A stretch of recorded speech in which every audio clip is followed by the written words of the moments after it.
ಮಕ್ಕಳಾಗದ ಕಾರಣ ಸುನಿಲ್ ರಾಖಿಗೆ ವಿಚ್ಛೇದನ ನೀಡಲು ಮುಂದಾದಾಗ ಆಕೆ ನನ್ನನ್ನು ಮನೆ ಕೆಲಸದವಳಾಗಿ ಇಟ್ಟುಕೊಂಡ್ರೂ ಪರವಾಗಿಲ್ಲ, ಆದರೆ ವಿಚ್ಛೇದನ ನೀಡಬೇಡ ಎಂದು ಕೇಳಿಕೊಂಡಿದ್ದಳು.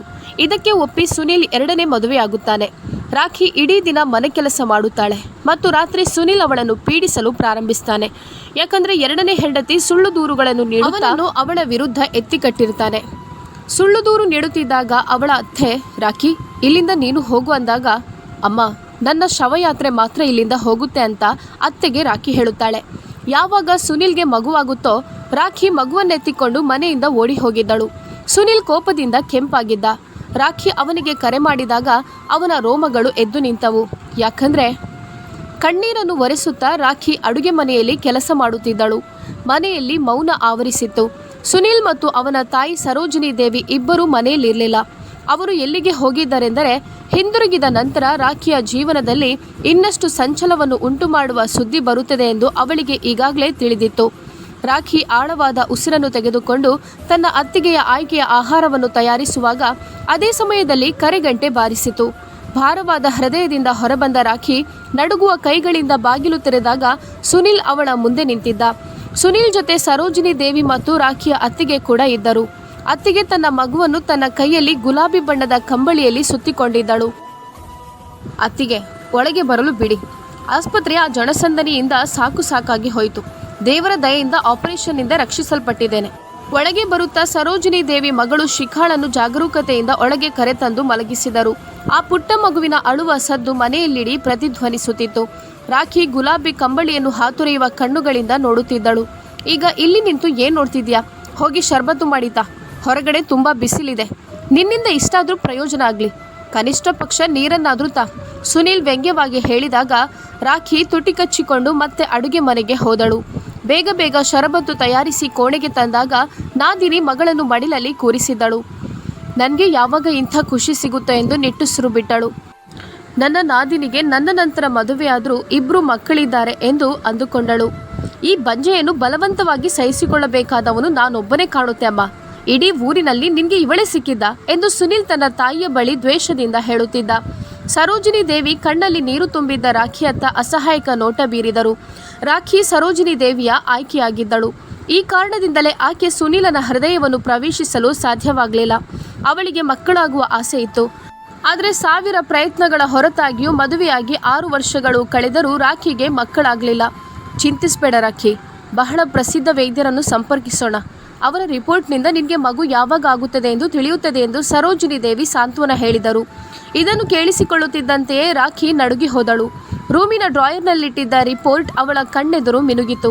ನಿನ್ನೆ ಸಂಜೆಯೇ ತಂದಿದ್ದ ರಿಪೋರ್ಟಲ್ಲಿ ಏನು ಬರೆದಿದೆ ಎಂದು ಸುನಿಲನಿಗೆ ಹೇಳುವ ಧೈರ್ಯವು ಅವಳಿಗೆ ಇರಲಿಲ್ಲ. ಶರ್ಬತ್ ಹಿಡಿದು ಹೊರಟವಳು ಹಿಮ್ಮುಖವಾಗಿ ಹೊರಟು ಬಂದಳು. ಹಲವು ದಿನಗಳಿಂದ ಶಿಖಾಗೆ ಹುಷಾರಿರಲಿಲ್ಲ. ಹಾಗಾಗಿ ಅವಳು ಅಮ್ಮನ ಮನೆಯಲ್ಲೇ ಇದ್ದಳು. ಸುನಿಲ್ ತನ್ನ ತಂಗಿಯ ಮಗಳನ್ನು ನೋಡಿದಾಗಲೆಲ್ಲ ರಾಖಿಗೆ ಗದರಿಸುತ್ತಿದ್ದ. ಅವಳು ಕೂತರು ನಿಂತರೂ ಏನಾದರೂ ನೆಪ ಒಡ್ಡಿ ಅವಳಿಗೆ ಮಕ್ಕಳ ಭಾಗ್ಯ ಇಲ್ಲದಿರುವುದನ್ನು ಹೇಳಿ ಹೇಳಿ ಚುಚ್ಚುತ್ತಿದ್ದ.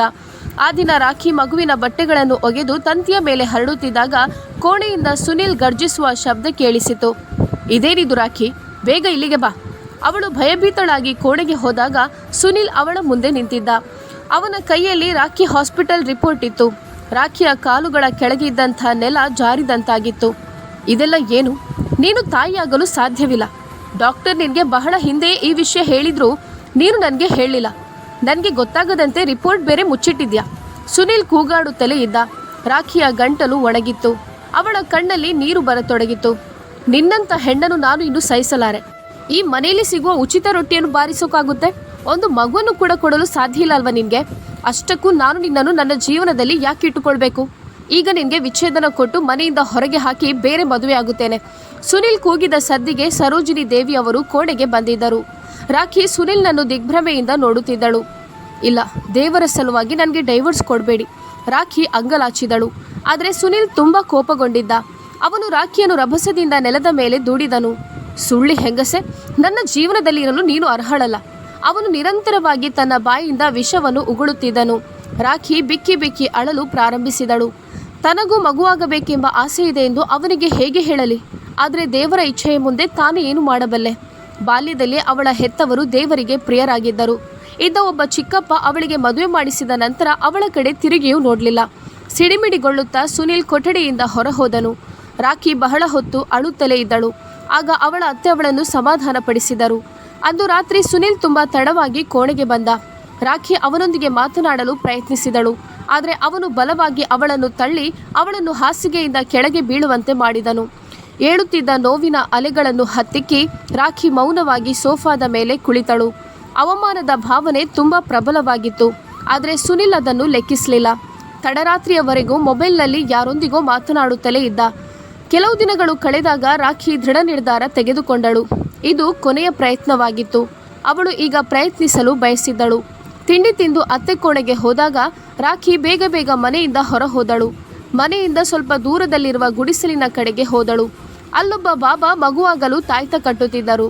ರಾಖಿ ನಡುಗುವ ಹೆಜ್ಜೆಗಳೊಂದಿಗೆ ಗುಡಿಸಲಿಗೆ ಹೋದಳು. ಸಂತಾನ ಪ್ರಾಪ್ತಿಯ ಬದಲಾಗಿ ಬಾಬಾ ಒಂದು ದೊಡ್ಡ ಬಂಡವಾಳದ ಷರತ್ತನ್ನು ಹಾಕಿದ್ದರು. ಇದು ತುಂಬಾ ಕಠಿಣ ಬ್ಲ್ಯಾಕ್ ಮ್ಯಾಜಿಕ್ ಆಗಿದೆ. ಈ ಮಾಯಾಜಾಲವನ್ನು ಮುರಿಯದ ಹೊರತು ನಿಮಗೆ ಮಗುವಾಗೋದಿಲ್ಲ. ಇದರಿಂದ ಸಾಕಷ್ಟು ಹಣ ಖರ್ಚಾಗುತ್ತದೆ. ರಾಖಿ ತನ್ನ ಕಣ್ಣುಗಳನ್ನು ಒರೆಸಿಕೊಂಡು ಕೈಯಲ್ಲಿ ಧರಿಸಿದ್ದ ಚಿನ್ನದ ಬಳೆಯನ್ನು ತೆಗೆದು ಬಾಬಾರ ಮುಂದೆ ಇಟ್ಟಳು. ಆ ನಕಲಿ ಬಾಬಾನ ಕಣ್ಣುಗಳಲ್ಲಿ ಮಿಂಚು ಹರಿಯಿತು. ಅವನು ಬೇಗನೆ ಚಿನ್ನದ ಬಳೆಯನ್ನು ತನ್ನ ಚೀಲದಲ್ಲಿಟ್ಟುಕೊಂಡು ರಾಖಿಗೆ ಮಡಚಿ ಮುರಿದ ತಾಯ್ತ ಕೊಟ್ಟನು. ಈಗ ತಾನು ಖಂಡಿತ ತಾಯಿಯಾಗುತ್ತೇನೆ ಎಂಬ ಬಲವಾದ ಭರವಸೆ ರಾಖಿಗೆ ಬಂತು.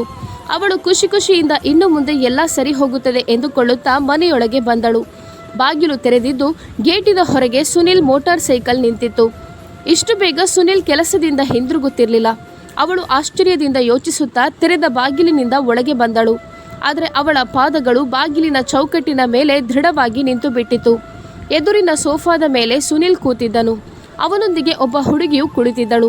ಅವಳು ನಗುತ್ತಿದ್ದಳು ಮತ್ತು ಇಡೀ ಮನೆಯನ್ನು ಎಚ್ಚರಿಕೆಯಿಂದ ನೋಡುತ್ತಿದ್ದಳು. ಅವಳ ಮುಖ ನೋಡಿದ ರಾಖಿಗೆ ಸಖತ್ ಶಾಕ್ ಆಯಿತು. ಅವಳನ್ನು ಗುರುತಿಸಿದಳು. ಆದರೆ ಆ ಮಹಿಳೆ ಸುನಿಲ್ ಜೊತೆ ಏನು ಮಾಡ್ತಿದ್ದಾಳೆ? ಶಾಂತವಾಗಿ ತನ್ನನ್ನೇ ನೋಡುತ್ತಿದ್ದ ಸುನಿಲ್ ಕಡೆ ನೋಡಿದಳು ರಾಖಿ. ಇದು ನಿಶಾ. ನಾನು ಇವಳನ್ನು ಮದುವೆಯಾಗಿದ್ದೇನೆ. ನಿನ್ನಿಂದ ನನಗೆ ಮಗು ಆಗಲಿಲ್ಲ. ನಿನ್ನಂಥ ಬಂಜೆಯನ್ನು ಕಟ್ಟಿಕೊಂಡಿದ್ದರಿಂದ ನನಗೆ ಎರಡನೇ ಮದುವೆ ಆಗಬೇಕಾಗಿ ಬಂತು. ಸುನಿಲ್ ಹೇಳಿದಾಗ ರಾಖಿಗೆ ಆಕಾಶವೇ ಕಳಚಿ ಬಿದ್ದಂತೆ ಭಾಸವಾಗಿ ಅಲ್ಲಿಯೇ ಕುಸಿದು ಅಳುವಂತಾಯಿತು. ನಡಿ, ನಮ್ಮ ರೂಮಿಗೆ ಹೋಗೋಣ ಎಂದು ಸುನಿಲ್ ತನ್ನ ನವವಿವಾಹಿತ ಪತ್ನಿಗೆ ಹೇಳಿದಾಗ ಅವಳು ಆಶ್ಚರ್ಯದಿಂದ ರಾಖಿಯತ್ತ ನೋಡಿದಳು. ನಿಮ್ಮ ಮೊದಲ ಹೆಂಡತಿಯನ್ನು ಈ ಮನೆಯಲ್ಲಿಡ್ತೀರಾ? ಈಗ ಅವಳು ನಮ್ಮ ಕೋಣೆಯಲ್ಲಿ ಹೇಗೆ ಉಳಿಯುತ್ತಾಳೆ? ಅವಳು ವಿನಯದಿಂದ ಹೀಗೆ ಹೇಳಿದಾಗ ಸುನಿಲ್ ರಾಖಿಯತ್ತ ತಿರುಗಿ ನೋಡಿದನು. ಆಗ ರಾಖಿ, ಇಲ್ಲ, ದೇವರ ಸಲುವಾಗಿ ನನ್ನನ್ನು ಹೊರಗೆ ಹಾಕಬೇಡಿ. ನಿಮ್ಮ ಎರಡನೇ ಮದುವೆಯಿಂದ ನನಗೆ ಯಾವುದೇ ಅಭ್ಯಂತರವಿಲ್ಲ. ಕಣ್ಣೀರಿನ ನಡುವೆ ರಾಖಿ ಹೇಳಿದಾಗ ಸುನಿಲ್ ಅವಳ ಭುಜ ತಟ್ಟಿದನು. ಆದರೆ ಅವನ ಎರಡನೇ ಪತ್ನಿ ರಾಖಿಯ ಮೇಲೆ ದ್ವೇಷದ ನೋಟ ಬೀರಿದಳು. ಸುನಿಲ್ ಅವಳ ಕೈ ಹಿಡಿದು ಅಲ್ಲಿಂದ ಹೊರಟು ಹೋದ. ಸರೋಜಿನಿ ದೇವಿ ಅವರು ತಮ್ಮ ಮಗನ ಎರಡನೇ ಮದುವೆಯ ಬಗ್ಗೆ ಬಹಳ ಬೇಸರಗೊಂಡಿದ್ದರು. ಅವರು ಮೆಲ್ಲನೆ ನಡೆದು ಬಾಗಿಲ ಬಳಿ ಕುಳಿತು ಬಿಕ್ಕಿ ಬಿಕ್ಕಿ ಅಳುತ್ತಿದ್ದ ರಾಖಿಯ ಬಳಿ ಬಂದರು. ಅಷ್ಟರಲ್ಲಾಗಲೇ ಸುನಿಲ್ ರೂಮಿನ ಬಾಗಿಲಿನಿಂದ ಹೊರಗೆ ಬಂದು ಹೇಳಿದ, ನಾವು ಊಟ ಮಾಡಲಿಲ್ಲ, ಅಡುಗೆಯನ್ನು ಬೇಗ ಮಾಡಿ. ಹಾಂ, ನಿಶಾಗೆ ಬಿರಿಯಾನಿ ತುಂಬ ಇಷ್ಟ, ಅದನ್ನೇ ಮಾಡಿ. ಆದರೆ ಮೆಣಸಿನಕಾಯಿಯನ್ನು ಸೇರಿಸಬೇಡಿ. ನಿಶಾಗೆ ಹೆಚ್ಚು ಖಾರ ಇಷ್ಟವಿಲ್ಲ ಎಂದು ಸುನಿಲ್ ರಾಖಿಗೆ ಹೇಳಿ ಜೋರಾಗಿ ಬಾಗಿಲು ಮುಚ್ಚಿದ. ಆಗ ರಾಖಿ ಎದೆಯ ಮೇಲೆ ಕೈಯಿಟ್ಟು ಎದ್ದು ನಿಂತಳು. ಸುನಿಲ್ಗೆ ಮೆಣಸಿನಕಾಯಿ ಹಾಕಿದ ಖಾರ ತಿಂಡಿ ಇಷ್ಟವಾಗಿತ್ತು. ಆದರೆ ಇಂದು ಎರಡನೇ ಹೆಂಡತಿಯ ಒತ್ತಾಯದ ಮೇರೆಗೆ ತನ್ನ ಆಹಾರ ಪದ್ಧತಿಯನ್ನು ಬದಲಾಯಿಸಿಕೊಂಡಿದ್ದಾನೆ ಎಂದು ಕಣ್ಣೀರನ್ನು ಹತ್ತಿಕ್ಕಿಕೊಂಡು ಅಡುಗೆ ಕೋಣೆಗೆ ಬಂದಳು. ಇದು ತನ್ನ ಮಿತಿ ಎಂದು ಅವಳಿಗೆ ತಿಳಿದಿತ್ತು. ಊಟ ರೆಡಿಯಾದಾಗ ಭಾರವಾದ ಹೃದಯದಿಂದ ಟ್ರೇಯಲ್ಲಿ ತಿಂಡಿ ಇಟ್ಟುಕೊಂಡು ಸುನಿಲನ ರೂಮಿನ ಮುಂದೆ ನಡೆದಳು. ತಡವರಿಸುತ್ತಲೇ ಬಾಗಿಲು ಬಡಿದಳು. ಹಲವಾರು ಬಾರಿ ಬಡಿದ ನಂತರ ಬಾಗಿಲು ತೆರೆಯಿತು. ಮುಂದೆ ಸುನಿಲ್ ನಿಂತಿದ್ದ. ಅವನು ರಾಖಿಯ ಮೇಲೆ ಸಿಟ್ಟಿನ ನೋಟ ಬೀರಿದನು. ಏನ್ ಸಮಸ್ಯೆ? ನೀನ್ ಯಾಕೆ ಸದ್ದು ಮಾಡ್ತಿದ್ಯಾ ಎಂದು ಕೋಪದಿಂದ ಹೇಳಿದಾಗ ರಾಖಿ ಆಹಾರದ ತಟ್ಟೆಯನ್ನು ಅವನ ಮುಂದೆ ಇಟ್ಟಳು. ಅದನ್ನು ಒಳಗೆ ತೆಗೆದುಕೊಂಡು ಹಾಸಿಗೆ ಮೇಲೆ ಆಹಾರವನ್ನು ಇಡು ಎಂದು ಅವನು ಆದೇಶಿಸಿ ಬಾತ್ರೂಮ್ಗೆ ಹೋದನು. ನಡುಗುವ ಕೈಗಳಿಂದ ರಾಖಿ ತಟ್ಟೆಯನ್ನು ಹಾಸಿಗೆಯತ್ತ ಒಯ್ದಳು. ರಾಖಿ ನಡುಗುವ ಕೈಗಳಿಂದ ತಟ್ಟೆಯನ್ನು ತೆಗೆದುಕೊಂಡು ಹಾಸಿಗೆಯ ಮೇಲೆ ಇಟ್ಟಳು. ನಿಶಾ ಆಳವಾದ ಕಣ್ಣುಗಳಿಂದ ಅದನ್ನು ನೋಡುತ್ತಿದ್ದಳು. ಅವಳು ರಾಖಿಯನ್ನು ಸಹ ಗುರುತಿಸಿದ್ದಾಳೆ ಎಂಬುದು ಅವಳ ಶೈಲಿಯಿಂದ ಸ್ಪಷ್ಟವಾಗಿ ಗೋಚರಿಸುತ್ತಿತ್ತು. ಇದನ್ನು ಯಾವುದರಿಂದ ಮಾಡಲಾಗಿದೆ? ಇದು ನನಗೆ ಸ್ವಲ್ಪನೂ ಇಷ್ಟವಿಲ್ಲ. ಇದು ಯಾವುದೋ ಕೊಳಕು ಹೆಂಗಸಿನಿಂದ ಮಾಡಲ್ಪಟ್ಟಿದೆ ಎಂದು ತೋರುತ್ತದೆ. ಅನ್ನವನ್ನು ಚಮಚದಲ್ಲಿ ಎತ್ತಿಕೊಳ್ಳುತ್ತಾ ನಿಶಾ ಅಸಹ್ಯದಿಂದ ಹೇಳಿದಳು. ನನ್ನ ಬಟ್ಟೆಗಳು ಅಲ್ಲಿ ಬ್ಯಾಗಲ್ಲಿದೆ. ಎಲ್ಲ ಬಟ್ಟೆಗಳನ್ನು ತೆಗೆದು ಬೀರಲ್ಲಿ ಜೋಡಿಸು. ಇಲ್ಲಿಂದ ನಿನ್ನ ಬಟ್ಟೆ ತೆಗಿ. ಅದನ್ನೆಲ್ಲ ಇಲ್ಲಿ ರಾಶಿ ಹಾಕಲು ಬೀರುವಿನಲ್ಲಿ ಜಾಗ ಸಾಕಾಗೋದಿಲ್ಲ. ನಿಶಾ ಮತ್ತೊಮ್ಮೆ ತಮಾಷೆ ಮಾಡುತ್ತಾ ಹೇಳಿದಳು. ರಾಖಿ ಮೌನವಾಗಿ ತನ್ನ ಬಟ್ಟೆಗಳನ್ನು ತೆಗೆದು ಅವಳ ಬಟ್ಟೆಗಳನ್ನು ಕಬೋರ್ಡ್ನಲ್ಲಿ ಇಡಲು ಪ್ರಾರಂಭಿಸಿದಳು. ಈ ನೀರಿನ ಗ್ಲಾಸ್ ಎತ್ತಿಕೊಡು ಎಂದು ನಿಶಾ ಹೇಳಿದಾಗ, ರಾಖಿ ಅವಳತ್ತ ತಿರುಗಿ ಆಶ್ಚರ್ಯದಿಂದ ನೋಡಿದಳು. ನೀರಿನ ಲೋಟವನ್ನು ಅವಳ ಮುಂದೆ ಇಡಲಾಗಿತ್ತು. ಆದರೆ ಅವಳು ಉದ್ದೇಶಪೂರ್ವಕವಾಗಿ ರಾಖಿಗೆ ತನ್ನ ಯೋಗ್ಯತೆಯನ್ನು ನೆನಪಿಸುತ್ತಿದ್ದಳು. ರಾಖಿ ನೀರಿನ ಲೋಟವನ್ನು ಎತ್ತಿಕೊಂಡು ನಿಶಾಗೆ ಕೊಟ್ಟಳು. ಗ್ಲಾಸನ್ನು ಹಿಡಿದುಕೊಳ್ಳುವಾಗ ಉದ್ದೇಶಪೂರ್ವಕವಾಗಿ ಸ್ವಲ್ಪ ಅಲುಗಾಡಿಸಿ ನೀರೆಲ್ಲ ಬಟ್ಟೆಯ ಮೇಲೆ ಬೀಳುವಂತೆ ಮಾಡಿ, ನಾನ್ಸೆನ್ಸ್, ನೀನೇನು ಮಾಡಿದೆ? ನಾನು ನಿನ್ನ ಗಂಡನ 2ನೇ ಹೆಂಡತಿ ಎಂದು ನಾನು ಒಪ್ಪುತ್ತೇನೆ. ಆದರೆ ಈ ಕೆಲಸಗಳನ್ನು ಮಾಡುವ ಮೂಲಕ ನೀನು ಏನು ಸಾಬೀತುಪಡಿಸಲು ಪ್ರಯತ್ನಿಸುತ್ತಿದ್ದಿ? ನಿಶಾ ಇದ್ದಕ್ಕಿದ್ದಂತೆ ಎದ್ದು ಕಿರುಚಲು ಪ್ರಾರಂಭಿಸಿದಳು. ಆಗ ಬಾತ್ರೂಮ್ ಬಾಗಿಲು ತೆರೆದು ಸುನಿಲ್ ಹೊರಗೆ ಬಂದನು. ಏನಾಗುತ್ತಿದೆ? ಅವನು ಆಶ್ಚರ್ಯದಿಂದ ಕೇಳಿದಾಗ ಆಘಾತದಿಂದ ನಿಶಾಳನ್ನು ನೋಡುತ್ತಿದ್ದ ರಾಖಿ ಏನಾಯ್ತೆಂದು ವಿವರಿಸಲು ಪ್ರಯತ್ನಿಸಿದಳು. ಆದರೆ ನಿಶಾ ಇದ್ದಕ್ಕಿದ್ದಂತೆ, ನಿನ್ನ ಮೊದಲ ಹೆಂಡತಿ ನನ್ನನ್ನು ದ್ವೇಷಿಸುತ್ತಿದ್ದಾಳೆ ಡಾರ್ಲಿಂಗ್ ಎಂದು ಕೂಗಲು ಪ್ರಾರಂಭಿಸಿದಳು. ಅವಳು ಉದ್ದೇಶಪೂರ್ವಕವಾಗಿ ನನ್ನ ಹೊಸ ಬಟ್ಟೆಯ ಮೇಲೆ ನೀರು ಚೆಲ್ಲಿದ್ದಾಳೆ. ನಾನು ಇಲ್ಲಿರೋದು ಅವಳಿಗೆ ಸಹಿಸಲಾಗುತ್ತಿಲ್ಲ. ಕಣ್ಣಲ್ಲಿ ನೀರು ತುಂಬಿಕೊಂಡು ಮೊಸಳೆ ಕಣ್ಣೀರಾಕತೊಡಗಿದಳು. ಸುನಿಲ್ ಕೋಪದಿಂದ ರಾಖಿಯತ್ತ ಕಣ್ಣು ಹಾಯಿಸಿದ. ನಿನ್ಗೆಷ್ಟು ಧೈರ್ಯ ನಿಶಾ ಮೇಲೆ ನೀರು ಚೆಲ್ಲಲು? ನಿನ್ನ ಯೋಗ್ಯತೆ ಕೇವಲ ಟಿಶ್ಯೂ ಪೇಪರ್ಗಿಂತ ಹೆಚ್ಚೇನೂ ಅಲ್ಲ. ನಾನು ಈಗಾಗಲೇ ನಿನಗೆ ಹೇಳಿದ್ದೇನೆ, ನನ್ನ 2ನೇ ಹೆಂಡತಿಯನ್ನು ನೋಡಲು ನಿನಗೆ ತುಂಬ ತೊಂದರೆಯಾಗುತ್ತಿದ್ರೆ ನೀನು ಈ ಮನೆಯನ್ನು ಬಿಟ್ಟು ಹೋಗ್ಬೋದು. ಅಥವಾ ನೀನು ಇಲ್ಲೇ ಇರಲು ಬಯಸಿದ್ರೆ ಇನ್ನು ಮುಂದೆ ನಿಶಾಳೊಂದಿಗೆ ಅಧಿಕ ಪ್ರಸಂಗಿತನ ತೋರಿಸಬೇಡ, ಅರ್ಥ ಆಯ್ತಾ ಎಂದು ಸುನಿಲ್ ತನ್ನ ಬೆರಳನ್ನು ಎತ್ತಿ ಎಚ್ಚರಿಸಿದ. ರಾಖಿ ತಲೆ ಅಲ್ಲಾಡಿಸಿ ಹಿಂತಿರುಗಿದಳು. ಹಿಂದೆ ಕುಳಿತ ನಿಶಾ ನಗುತ್ತಿದ್ದಳು. ಸರೋಜಿನಿ ದೇವಿಗೂ ಕೋಣೆಯಿಂದ ಸದ್ದು ಕೇಳಿಸಿತು. ಕೆಂಪಾದ ಮುಖ ಮತ್ತು ಇಳಿದು ಹೋದ ಕಣ್ಣುಗಳೊಂದಿಗೆ ಕೋಣೆಯಿಂದ ಹೊರಬಂದ ರಾಖಿಯನ್ನು ನೋಡಿದಾಗ ಅವರ ಕಣ್ಣಲ್ಲೂ ನೀರು ತುಂಬಿತ್ತು. ಅವಳು ಸರೋಜಿನಿ ದೇವಿಯ ಸೇವೆಯಲ್ಲಿ ಯಾವುದೇ ಉದಾಸೀನ ತೋರಿಸದ ಕಾರಣ ತನ್ನ ಸೊಸೆಯ ಬಗ್ಗೆ ತುಂಬ ಸಹಾನುಭೂತಿ ಹೊಂದಿದ್ದರು. ಆದರೆ ತನ್ನ ಮಗನ ಮೊಂಡುತನದ ಮುಂದೆ ಅವರು ಏನು ಮಾಡುತ್ತಾರೆ? ಅವರು ಕೂಡ ಅಸಹಾಯಕರಾಗಿದ್ದರು. ರಾಖಿ ತನ್ನ ಮಂಚವನ್ನು ಅತ್ತೆಯ ಕೋಣೆಯಲ್ಲಿ ಇಟ್ಟಿದ್ದಳು. ಆಕೆಯ ಸಾಮಾನುಗಳನ್ನು ಪತಿ ಈಗಾಗಲೇ ಹೊರಗೆ ಎಸೆದಿದ್ದ. ರಾಖಿ ಬೆಳಗ್ಗೆದ್ದು ಮನೆಯ ಕೆಲಸಗಳನ್ನೆಲ್ಲ ಎಂದಿನಂತೆ ಮಾಡುತ್ತಿದ್ದಳು. ಸುನಿಲ್ ತಿಂಡಿಗಾಗಿ ಅವಳನ್ನೇ ಕರೆಯುತ್ತಿದ್ದ. ನಿಶಾ ಸುನೀಲನ ಬಟ್ಟೆಗಳನ್ನು ರಾಖಿಯ ಮುಂದೆ ಒಗೆಯಲು ಸುಲಭವಾಗಿ ಹಾಕುತ್ತಿದ್ದಳು. ಅವಳ ಕೊಳಕು ಬಟ್ಟೆಯನ್ನು ಸಹ ಅವಳು ಒಗೆಯುತ್ತಿರಲಿಲ್ಲ. ಅದನ್ನು ಕೂಡ ರಾಖಿ ತೊಳೆಯುತ್ತಿದ್ದಳು. ಈ ಹಿಂದೆಯೂ ರಾಖಿನೇ ಅಡುಗೆ ಮಾಡುತ್ತಿದ್ದಳು. ಆದರೆ ನಿಶಾ ರಾಖಿ ಮೇಲೆ ತುಂಬ ಕೆಲಸದ ಭಾರ ಹಾಕಿದ್ದರಿಂದ ರಾಖಿಗೆ 1 ನಿಮಿಷವೂ ಕುಳಿತುಕೊಳ್ಳಲು ಸಮಯ ಸಿಗುತ್ತಿರಲಿಲ್ಲ. ಆ ದಿನ ರಾಖಿ ವಿಪರೀತ ಸೆಖೆಯಲ್ಲಿ ಅಡುಗೆ ಮಾಡಿ ಅಡುಗೆ ಮನೆಯಿಂದ ಹೊರಬಂದಿದ್ದಷ್ಟೇ ನಿಶಾ ಬಂದು, ನನ್ನ ಕೋಣೆಯಲ್ಲಿನ ಬಾತ್ರೂಮ್ ತುಂಬ ಗಲೀಜಾಗಿದೆ, ಬಂದದನ್ನು ಕ್ಲೀನ್ ಮಾಡು ಎಂದು ನಿಶಾ ಆದೇಶಿಸಿದಾಗ ರಾಖಿ ನಿಶಾ ಕಡೆಗೆ ಅಸಹಾಯಕ ನೋಟ ಬೀರಿದಳು.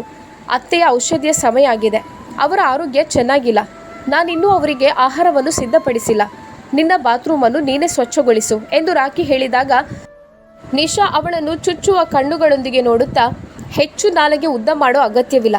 ಈ ಮನೆಯಲ್ಲಿ ನಿನ್ನ ಯೋಗ್ಯತೆ ಕೇವಲ ಕೆಲಸದವಳಾಗಿ ಮಾತ್ರ. ಆದ್ದರಿಂದ ಸೇವಕಿಯ ಕೆಲಸವನ್ನು ಮಾಡು ಮತ್ತು ನನ್ನ ಮಾತನ್ನು ಇಗ್ನೋರ್ ಮಾಡಬಹುದು ಅಂತ ಭಾವಿಸಬೇಡ.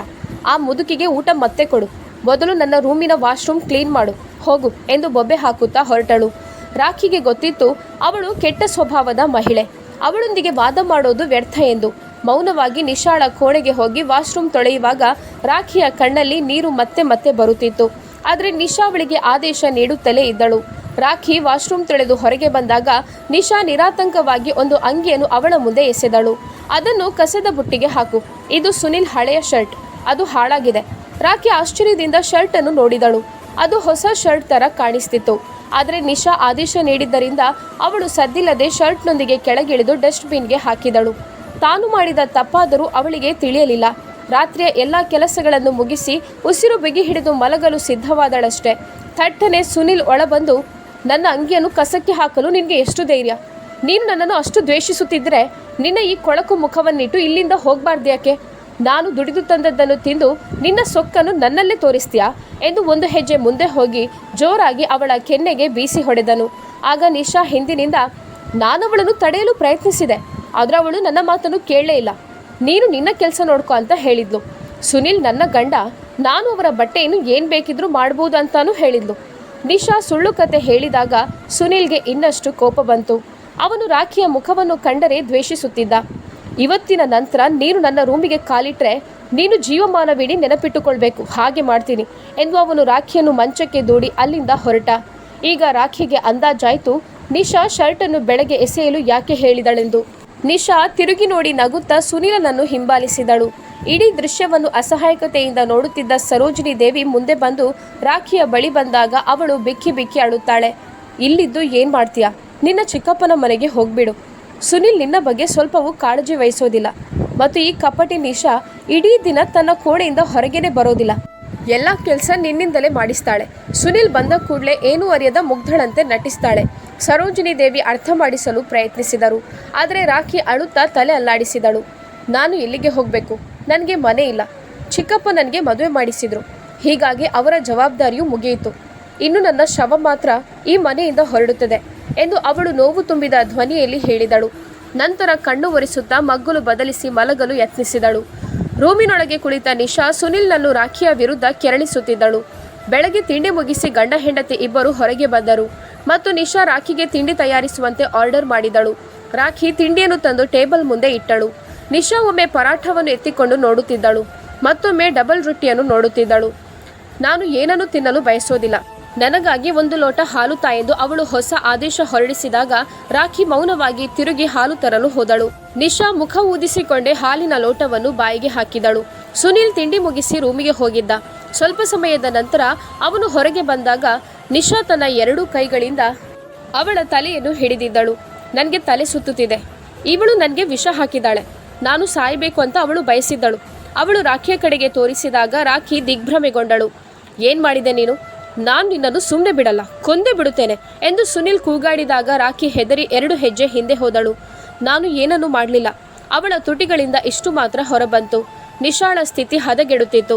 2 ಕೈಗಳಿಂದ ಗಂಟಲನ್ನು ಹಿಡಿದಿದ್ದಳು. ಸುನಿಲ್ ತುಂಬ ಗಾಬರಿಯಾದ. ನಿಶಾಗೆ ಏನಾದರೂ ಆಗಲಿ, ನಿನ್ನನ್ನು ನಾನು ಜೀವಂತ ಬಿಡೋದಿಲ್ಲ. ಅವನು ಬೇಗನೆ ನಿಶಾಳನ್ನೆತ್ತಿಕೊಂಡು ಹೊರಗೆ ಓಡಿದನು. ಆಕೆಯನ್ನು ರಿಕ್ಷಾದಲ್ಲಿ ಕೂರಿಸಿ ಆಸ್ಪತ್ರೆಗೆ ಕರೆದುಕೊಂಡು ಹೋದನು. ರಾಖಿ ನಡುಗುತ್ತಾ ನಿಂತಿದ್ದಳು. ಅವಳು ನಿಶಾಳಿಗೆ ಹಾಲು ಕೊಟ್ಟಳೆ ವಿನಃ ಬೇರೇನೂ ಮಾಡಲಿಲ್ಲ.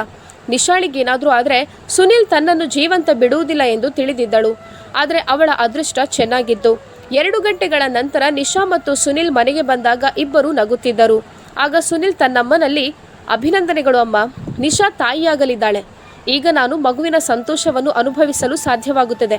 ನಾನು 2ನೇ ಬಾರಿ ಮದುವೆ ಆಗಲು ನಿರ್ಧರಿಸಿದ್ದು ಒಳ್ಳೆಯದೇ ಆಯಿತು. ಈಗಂತೂ ನಿಶಾಳ ಪಾದಗಳು ನೆಲದ ಮೇಲೆ ನಿಲ್ಲುತ್ತಿರಲಿಲ್ಲ. ಅವಳ ನಕ್ರ ಮೊದಲಿಗಿಂತ ಹೆಚ್ಚಾಗಿದ್ದವು. ಈಗ ಅವಳು ಹಾಸಿಗೆಯಿಂದ ಕೆಳಗೆ ಇಳಿಯುತ್ತಿರಲಿಲ್ಲ. ಸುನಿಲ್ ಹಗಲು ರಾತ್ರಿ ಎನ್ನದೆ ಅವಳ ಸೇವೆ ಮಾಡುತ್ತಿದ್ದ. ಸುನಿಲ್ ರಾಖಿಯ ಜೊತೆ ಮಾತನಾಡುವುದನ್ನು ನಿಲ್ಲಿಸಿದ್ದ. ನಿಶಾ ರಾಖಿಗೆ ನಾನಾ ರೀತಿಯಲ್ಲಿ ಕಿರುಕುಳ ನೀಡುತ್ತಿದ್ದಳು. ಆ ದಿನ ತನ್ನ ಕೋಣೆಯನ್ನು ಸ್ವಚ್ಛಗೊಳಿಸಲು ರಾಖಿಯನ್ನು ಕರೆದಳು. ಅವಳು ಹೊರಗೆ ನಿಂತಿದ್ದಳು. ಸುನಿಲ್ ಬರುವ ಸಮಯವಾಗಿತ್ತು. ಸುನಿಲ್ ಬಂದಾಗ ನಿಶಾ ಸೊಂಟದ ಮೇಲೆ ಕೈಯಿಟ್ಟುಕೊಂಡು ಎನ್ನುತ್ತಿದ್ದಳು. ಯಾಕಿಲ್ಲಿ ನಿಂತಿದ್ಯಾ? ಒಳಗೆ ಹೋಗಿ ರೆಸ್ಟ್ ಮಾಡು, ಸುನಿಲ್ ಹೇಳಿದ. ನಿಶಾ ಕಣ್ಣೀರು ಹಾಕುತ್ತಾ, ನಿನ್ನ ಮೊದಲ ಹೆಂಡತಿ ನನ್ನನ್ನು ಕೋಣೆಯಿಂದ ಹೊರಗೆ ಹಾಕಿದ್ದಾಳೆ. ಇದು ಅವಳ ಕೋಣೆಯಂತೆ. ನಾನು ನನ್ನ ಅಸ್ತಿತ್ವವನ್ನು ತೆಗೆದುಕೊಂಡು ಇಲ್ಲಿಂದ ಹೋಗಬೇಕು ಅಂತ ಹೇಳುತ್ತಿದ್ದಾಳೆ. ಅವಳು ಕಣ್ಣೀರಿನೊಂದಿಗೆ ಇದನ್ನು ಹೇಳಿದಾಗ ಸುನಿಲನ ಮನಸ್ಸು ವಿಹರಿಸಿತು. ಅವನು ಕೋಪದೊಂದಿಗೆ ಒಳಗೆ ಹೋದನು.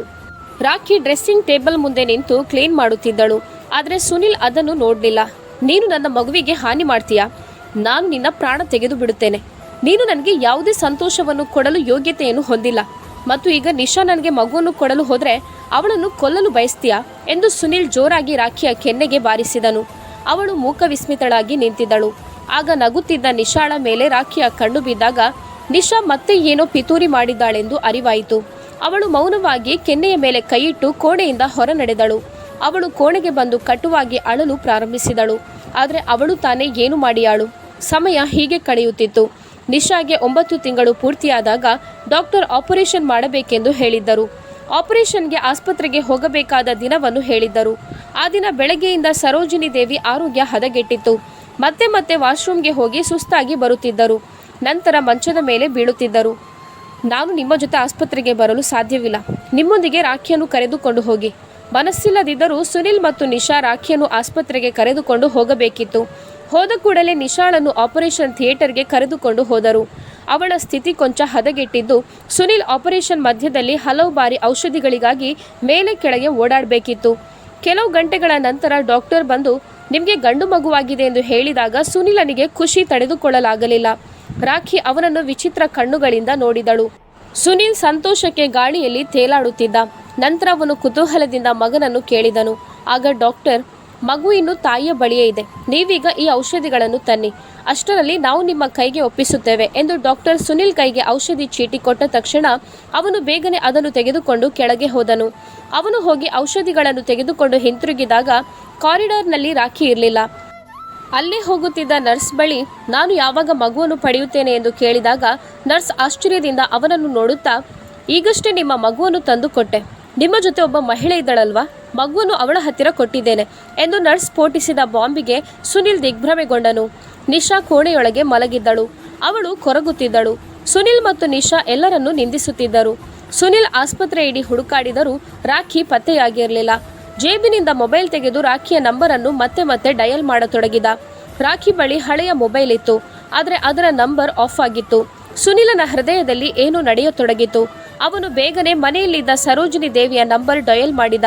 ವಿಷಯ ತಿಳಿದ ಅವರು ಆಘಾತಕ್ಕೊಳಗಾದರು. ಇಲ್ಲ, ರಾಖಿ ಮನೆಗೆ ಬರಲಿಲ್ಲ. ಈಗ ಸುನಿಲ್ಗೆ ರಾಖಿ ತನ್ನ ಮಗನನ್ನು ಎತ್ತಿಕೊಂಡು ಓಡಿ ಹೋಗಿದ್ದಾಳೆ ಎಂಬುದು ಮನವರಿಕೆಯಾಯಿತು. ಅವನ 2ನೇ ಮದುವೆಗೆ ಅವಳು ಸೇಡು ತೀರಿಸಿಕೊಂಡಿದ್ದಳು. ಸುನಿಲ್ಗೆ ಅದನ್ನು ಸಹಿಸಿಕೊಳ್ಳಲಾಗಲಿಲ್ಲ. ರಾಖಿ ತನ್ನ ಮುಂದೆ ಪ್ರತ್ಯಕ್ಷವಾದರೆ ಅವಳನ್ನು ತುಂಡು ತುಂಡಾಗಿ ಕತ್ತರಿಸಿ ಬಿಡುತ್ತಿದ್ದ. ಮಲಗಿದ್ದ ನಿಶಾ ಬೊಬ್ಬಿಡುತ್ತಾ ಆಸ್ಪತ್ರೆಯನ್ನೇ ತಲೆ ಮೇಲೆ ಹೊತ್ತುಕೊಂಡಿದ್ದಳು. ಡಾಕ್ಟರ್ ಕೂಡ ಆತಂಕಗೊಂಡಿದ್ದರು. ಅವರ ಪ್ರಕಾರ ನಿಶಾ ನೋವು ಅಥವಾ ಸಂಕಟವನ್ನು ಹೊಂದಿಲ್ಲ, ಆದರೆ ಅವಳು ಅನಗತ್ಯವಾಗಿ ಗಲಾಟೆ ಮಾಡುತ್ತಿದ್ದಳು. ನಿಶಾ ಅವಾಚ್ಯ ಶಬ್ದಗಳಿಂದ ಸುನಿಲ್ನನ್ನು ನಿಂದಿಸಿದ್ದರಿಂದ ಆತನಿಗೆ ಸಿಟ್ಟು ಬರತೊಡಗಿತು. ರಾಖಿ ಅವನೊಂದಿಗೆ ದೊಡ್ಡ ಧ್ವನಿಯಲ್ಲಿ ಮಾತನಾಡುತ್ತಿರಲಿಲ್ಲ. ಅವಳು ಕೇವಲ ಮಗುವಿನ ಬಗ್ಗೆ ಮಾತ್ರ ಚಿಂತಿಸುತ್ತಿದ್ದಳು. ಸುನಿಲ್ ಹೆದರಿ ಆಸ್ಪತ್ರೆಯಿಂದ ಹೊರಗೆ ಬಂದ. ಸಂಜೆಯವರೆಗೂ ಅವನು ಹುಚ್ಚನಂತೆ ರಾಖಿಗೆ ಕಾಲ್ ಮಾಡುತ್ತಲೇ ಇದ್ದನು. ಆದರೆ ಮಧ್ಯರಾತ್ರಿಯವರೆಗೆ ಅವಳ ಸುಳಿವೇ ಇರಲಿಲ್ಲ. ಇದರಿಂದ ಅವನ ತಾಳ್ಮೆ ಕೈಕೊಟ್ಟಿತು. ಪೊಲೀಸ್ ವರದಿಯನ್ನು ದಾಖಲಿಸುವ ಮೊದಲೇ ಇದ್ದಕ್ಕಿದ್ದಂತೆ ಅವನ ಮೊಬೈಲ್ ರಿಂಗಣಿಸಿತು. ಸುನಿಲ್ ಮೊಬೈಲ್ ತೆಗೆದು ನೋಡಿದಾಗ ರಾಖಿಯ ನಂಬರ್ ಬರ್ತಿತ್ತು. ಅವನು ಬೇಗನೆ ಕರೆಯನ್ನು ಸ್ವೀಕರಿಸಿ ತನ್ನ ಕಿವಿಯಲ್ಲಿಟ್ಟನು. ಮಾಟಗಾತಿ, ನನ್ನ ಮಗುವನ್ನು ನೀನು ಎಲ್ಲಿಗೆ ಕರೆದುಕೊಂಡು ಹೋಗಿದ್ದೀಯಾ? ನಿನ್ನ ಸೊಂಟ ಮುರಿದು ಬಿಡುತ್ತೇನೆ. ಸುನಿಲ್ ಕೂಗಿದಾಗ ರಾಖಿ ನಿಟ್ಟುಸಿರು ಬಿಡುತ್ತಾ, ನಾನು ಎಲ್ಲೂ ಹೋಗಿಲ್ಲ, ಚಿಕ್ಕಪ್ಪನ ಮನೆಯಲ್ಲಿದ್ದೇನೆ. ನೀವು ಇಲ್ಲಿಗೆ ಬನ್ನಿ, ನಾನು ನಿಮಗೆ ಏನನ್ನೋ ತೋರಿಸಬೇಕು. ಅವಳ ದನಿಯಲ್ಲಿ ಸುನಿಲ್ಗೆ ಆಶ್ಚರ್ಯದ ಬಲವಾದ ಆಘಾತವಿತ್ತು. ಅವನು ವೇಗವಾಗಿ ಬೈಕ್ನಲ್ಲಿ ಹೋಗುತ್ತಾ ರಾಖಿಯ ಚಿಕ್ಕಪ್ಪನ ಮನೆಗೆ ತಲುಪಿದನು. ಅಲ್ಲಿ ರಾಖಿ ಕುಳಿತಿದ್ದಳು. ಚಿಕ್ಕ ಮಗುವೊಂದು ಉಯ್ಯಾಲೆಯಲ್ಲಿ ಮಲಗಿತ್ತು. ಅದರ ಹತ್ತಿರ ಫೀಡರ್ ಕೂಡ ಇತ್ತು. ಬಹುಶಃ ರಾಖಿ ಮಗುವಿಗೆ ಹಾಲು ಕುಡಿಸಿರ್ಬೋದು. ಇದೆಲ್ಲ ಏನ್ ನಾಟಕ ನಿಂದು? ಮಗುವನ್ನೆತ್ತಿಕೊಂಡು ಅಲ್ಲಿಂದ ಯಾಕೆ ಬಂದೆ ಎಂದು ಜೋರಾಗಿ ಸುನಿಲ್ ಕೇಳಿದಾಗ ರಾಖಿ ಮುಗುಳ್ನಗುತ್ತಾ ಥಟ್ಟನೆ ಉಯ್ಯಾಲೆಯಲ್ಲಿಟ್ಟಿದ್ದ ಮೊಬೈಲ್ ಕೈಗೆತ್ತಿಕೊಂಡಳು ಮತ್ತು ಸ್ವಲ್ಪ ಮುಂದೆ ಹೋಗಿ ಅದನ್ನು ಸುನಿಲ್ ಮುಂದೆ ಚಾಚಿದಳು. ಗುಟ್ಟಾಗಿ ಮಾಡಿರುವ ಈ ವಿಡಿಯೋ ನೋಡಿ ಸುನಿಲ್ ಬೆಚ್ಚಿ ಬಿದ್ದಿದ್ದ. ನಿಶಾ ವಿಡಿಯೋದಲ್ಲಿ ಕಾಣಿಸಿಕೊಂಡಿದ್ದಾಳೆ, ಆದರೆ ಅವಳು ಒಬ್ಬಂಟಿಯಾಗಲ್ಲ. ಅವಳ ಜೊತೆ ಅವಳ ಊರಿನ ಒಬ್ಬ ದಾರಿ ತಪ್ಪಿದ ಹುಡುಗನೂ ಇದ್ದ. ಒತ್ತಾಯದಿಂದಲೇ ನಾನು ಸುನಿಲ್ನನ್ನು ಮದುವೆಯಾದೆ. ಯಾಕಂದ್ರೆ ನನಗೆ ಮನೆ ಬೇಕಿತ್ತು, ಅವನ ಆಸ್ತಿ ಬೇಕಿತ್ತು. ನೀನು ಚಿಂತಿಸಬೇಡ, ನಾನು ಆದಷ್ಟು ಬೇಗ ಅವನಿಂದ ಡೈವೋರ್ಸ್ ಪಡೆದು ನಿನ್ನ ಜೊತೆ ಬರುತ್ತೇನೆ. ಸುನಿಲ್ ಅಚ್ಚರಿಯಿಂದ ನೋಡುತ್ತಿದ್ದ. ಇದು ಮೊದಲನೇ ವಿಡಿಯೋ ಆಗಿತ್ತು. ಮುಂದಿನ ವಿಡಿಯೋದಲ್ಲಿ ನಿಶಾ ನರ್ವಸ್ ಆಗಿದ್ದಾಳೆ. ತಾನು ತಾಯಿಯಾಗೋದಾಗಿ ಹುಡುಗನಿಗೆ ಕಷ್ಟಪಟ್ಟು ಹೇಳುತ್ತಿದ್ದಳು. ಆಗ ಅವನು ಮಗುವನ್ನು ತೆಗೆಸಿಬಿಡು ಎನ್ನುತ್ತಿದ್ದ. ಈ ಮಗು ಬಗ್ಗೆ ನೀನು ಚಿಂತಿಸಬೇಡ. ಮಗುವನ್ನು ಕೊಂದು ಅದರ ಆರೋಪವನ್ನು ಸುನಿಲ್ನ ಮೊದಲ ಪತ್ನಿ ಮೇಲೆ ಹಾಕಿದ್ರಾಯ್ತು ಎಂದಾಗ ಸುನಿಲ್ ಬೆಚ್ಚಿ ಬಿದ್ದ. ಅವನ ಕೈಯಲ್ಲಿದ್ದ ಮೊಬೈಲ್ ನಡುಗುತ್ತಿದ್ದವು. ರಾಖಿ ಮುಂದೆ ಸಾಗಿ ಮತ್ತೊಂದು ವಿಡಿಯೋ ಹಾಕಲು ಆರಂಭಿಸಿದಳು. ಅದರಲ್ಲಿ ಆ ಹುಡುಗ ಕೋಪದಿಂದ ಹೇಳುತ್ತಿದ್ದ, 9 ತಿಂಗಳು ಆಗ್ತಾ ಬಂತು, ಆದರೂ ನೀನು ಇದುವರೆಗೂ ಏನೂ ಮಾಡಲಿಲ್ಲ. ನೀನು ನನ್ನನ್ನು ಮದುವೆ ಆಗಬೇಕಾದ್ರೆ ಈ ಮಗುವನ್ನು ಕೊಲ್ಲಬೇಕು. ಅದಕ್ಕೆ ಉತ್ತರವಾಗಿ ನಿಶಾ ಅಳಲು ತೋಡಿಕೊಂಡಳು. ನಾನು ಸುನಿಲ್ನಿಂದ ನನ್ನ ಪ್ರಾಣ ಉಳಿಸಿಕೊಳ್ಳಲು ಪ್ರಯತ್ನಿಸ್ತಿದ್ದೇನೆ. ನಾನು ಸಾಧ್ಯವಿರುವ ಎಲ್ಲವನ್ನು ಪ್ರಯತ್ನಿಸಿದೆ, ಆದರೆ ಆ ದರಿದ್ರ ಮನುಷ್ಯ ಎಂದಿಗೂ ಸಾಯ್ತಾನೇ ಇಲ್ಲ. ಆದರೆ ನೀನು ಚಿಂತಿಸಬೇಡ. ಆಸ್ಪತ್ರೆಯಲ್ಲಿ ಮಗು ನನ್ನ ಬಳಿಗೆ ಬಂದ ತಕ್ಷಣ ನಾನು ಅವನನ್ನು ಕತ್ತು ಹಿಸುಕಿ ಸಾಯಿಸುತ್ತೇನೆ. ನನಗೆ ಮಗು ಬಗ್ಗೆ ಆಸಕ್ತಿ ಇಲ್ಲ. ಅದರ ನಂತರ ನೀನು ಮತ್ತು ನಾನು ಇಲ್ಲಿಂದ ಓಡಿ ಹೋಗೋಣ. ನಾನು ಸುನಿಲ್ ಕೂಡಿಟ್ಟ ಉಳಿತಾಯ, ಚಿನ್ನಾಭರಣ ಎಲ್ಲವನ್ನು ಬಚ್ಚಿಟ್ಟಿದ್ದೇನೆ. ಇದೆಲ್ಲವನ್ನು ಕೇಳಿಸುತ್ತಲೇ ಸುನಿಲ್ ಕೈಯಲ್ಲಿದ್ದ ಮೊಬೈಲ್ ಕೆಳಗೆ ಬಿತ್ತು. ರಾಖಿ ರಹಸ್ಯವಾಗಿ ವಿಡಿಯೋ ರೆಕಾರ್ಡ್ ಮಾಡಿದ್ದಳು.